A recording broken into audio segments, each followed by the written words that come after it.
Assalamualaikum YouTube görüşler.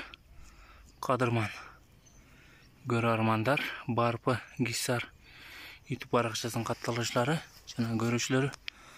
Достор, сиздерге мыкты деңгээлде Gissar породасында эки баш солгу чыгып жатат. Ошолор тууралуу маалымат берип кетмекчибиз.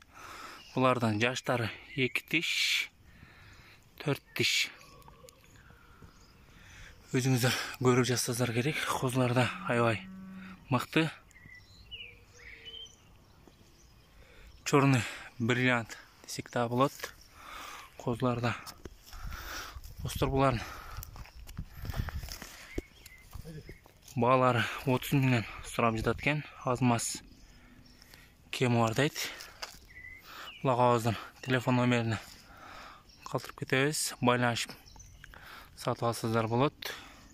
Мындай солуктар ретке-реткеле чыгат.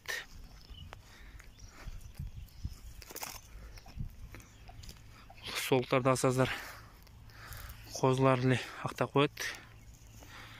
Азыр жакшы солук алыш кыйын болуп атат. Өзүңүздөр билсеңиздер керек. Жакшы нерсенин баалары да өтө кымбат болуп жатат.